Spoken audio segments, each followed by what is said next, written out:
تعالي هنا يا ست الكل، اوعي تغيري الفيديو. كنت قاعده كده لوحدي وبعد كده نفسي هفتني على رز بالخلطه.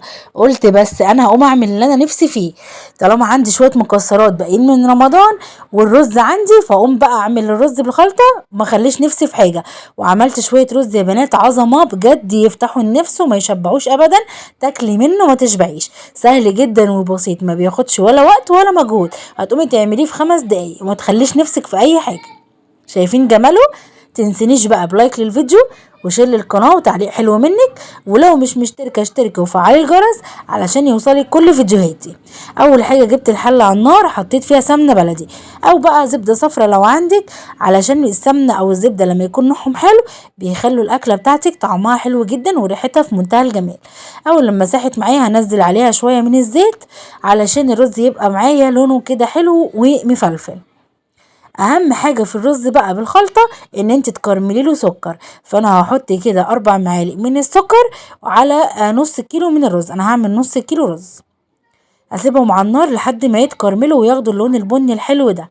هو ده اللي هيدي بقى الرز بتاعي اللون البني، وكمان الطعم بتاع الرز بالخلطه اللي يفتح النفس، ما يخليكيش يعني عايزه تقومي كده، عايزه يعني يخليكي تفضلي تاكلي كده منه وما تشبعيش. وكنت بقى مجهزه الرز بتاعي طبعا نضيف ومغسول وزي الفل، وضفته بقى على السمنه والزيت والسكر بعد ما اتكرمل. ولازم اقعد اقلبه كويس جدا جدا علشان ياخد من طعم ولون السكر، وكمان علشان لما اضيف عليه الميه او الشوربه يبقى يطلع معايا مفلفل. اهم حاجه ان انت تقلبيه كويس جدا. هنا بقى هضيف البهارات، هحط كده شوية ملح، مش هكتر ملح لاني هسقيه شوربة والشوربة فيها ملح. وهنا فلفل اسمر، ومعلقة كبيرة بقى كده من القرفة. القرفة برضو ضرورية جدا في الرز بالخلطة. وهنا هحط قرنفل وكمان ورق لورا، وده اختياري. هقلبهم كويس جدا مع بعض، واحط كده شوية من بهارات ال7 بهارات، واقلبهم كويس جدا عشان الرز بقى ياخد من طعم البهارات اللي انا ضفتها. هنا بقى معايا شوربة لحمة، وهبتدي اسقي الرز بتاعي. انا بس مش عايزة الرز يبقى دسم قوي، فضفت شوية من الشوربة وشوية من المية لحد كده ما اغطي الرز بتاعي ويبقى اعلى شوية بمقام كده عقلتين عقلتين، علشان انا عارفة ان الرز بتاعي هياخد كمية المية دي، او حسب بقى نوع الرز اللي انت بتستخدميه. اول لما يتشرب معايا كده هقلبه كويس جدا، وهوطي عليه النار وهسيبه لحد ما يستوي. وبس كده استوى وريحته بقى روعة. ممكن طبعا في المرحلة دي هتشيلي اللورة والحبهان علشان ما يجيش في بقنا كده واحنا بناكل ويضايقنا. هنا بقى احط الطاسة على النار، واحط شوية كده من الزيت، ما كترش، ممكن تحطي زبدة او سمنة. ومعايا بقى مكسرات، كان عندي لوز وبندق وعين جمل.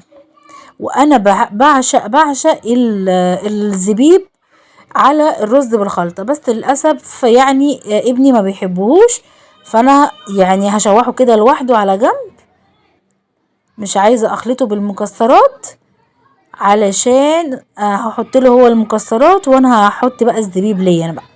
انا بحب الزبيب جدا اكتر من المكسرات نفسها، يعني ممكن اعمل رز بالخلطة ده بالزبيب من غير اي مكسر اي نوع يعني مكسرات تانية. اديهم تشويحة كده حلوة وتلميعة حلوة، وبتفرق جدا في طعم المكسرات معاكي على نار هادية علشان ما تتلسعش منك. شايفين شكلها بجد روعة. بس كده قلت بقى اظبط طبق لنفسي واكل بقى الاكل اللي انا نفسي فيها. جبت الطبق كده ورحت حاطه بقى في الارضيه بتاعته شويه من المكسرات بقى، وكترت زبيب. انا بعشق الاكل اللي هو سويت اند ساور، يعني مالح على مسكر كده. بعشق الاكل اللي من النوع ده. شايفين حطيت قد ايه زبيب؟ روعه بجد روعه.